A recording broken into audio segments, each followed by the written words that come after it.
മലയാളത്തിന്റെ മഹാനടൻ മമ്മൂട്ടിയുടെ വിജയത്തിനു പിന്നിൽ ഒരു സ്ത്രീയുണ്ട്, ഭാര്യ സുൽഫത്ത്. തന്റെ 70കളിലും മലയാള സിനിമയിൽ സജീവമായി നിൽക്കാൻ അദ്ദേഹത്തെ ഏറ്റവും കൂടുതൽ പിന്തുണയ്ക്കുന്നതും സുൽഫത്താണെന്ന് പറയാം.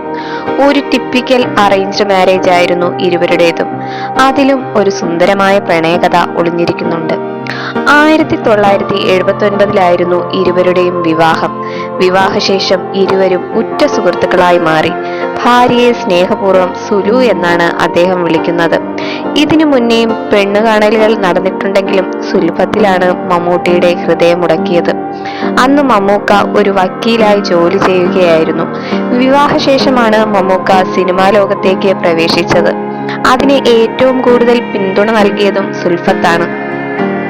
പിന്നീട് അങ്ങോട്ട് മമ്മൂട്ടിയുടെ ഉയർച്ചയാണ് സുൽഫത്തിന് കാണാനായത്.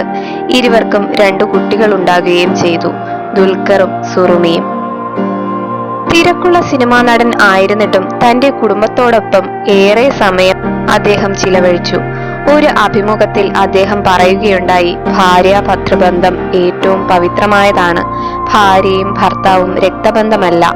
അമ്മ, അച്ഛൻ, സഹോദരങ്ങൾ തുടങ്ങിയ രക്തബന്ധങ്ങൾ വേർപെടുത്താൻ പറ്റുന്നവയല്ല. എന്നാൽ ഭാര്യയുമായുള്ള ബന്ധം വേർപെടുത്താൻ ഒരാൾക്കാകും. എന്നാൽ അവളിലൂടെയാണ് വേർപെടുത്താനാവാത്ത രക്തബന്ധങ്ങൾ നമ്മൾ സൃഷ്ടിക്കുന്നത്. അതുകൊണ്ട് തന്നെ ഭാര്യാഭർതൃബന്ധം വളരെ പവിത്രവും അമൂല്യവും മഹത്തായതുമാണ്. സ്വന്തം ഭാര്യയായ സുൽഫത്തിനെ എത്രത്തോളം ഉയരത്തിലാണ് മമ്മൂക്ക കാണുന്നതെന്ന് ഈ വാക്കുകളിലൂടെ വ്യക്തമാണ്. മമ്മൂട്ടിയുടെയും സുൽഫത്തിന്റെയും പ്രണയത്തെപ്പറ്റി മകൻ ദുൽഖർ പറഞ്ഞത് ഇങ്ങനെ: അവരുടെ പ്രണയം വളരെ സ്പെഷ്യലാണ്. ഒരുപാട് നേരം വർത്താനം പറയുന്നവരാണ് ഇരുവരും. ഷൂട്ടിംഗ് സെറ്റിൽ ഡയറക്ടർ കട്ട് പറഞ്ഞാൽ പിന്നെ മമ്മൂക്ക സുൽഫത്തിനെ വിളിക്കാനുള്ള തിടുക്കത്തിലാകും. മലയാള സിനിമയുടെ മാതൃകാ ദമ്പതികളാണ് ഇരുവരുമെന്ന് നിസ്സംശയം പറയാം.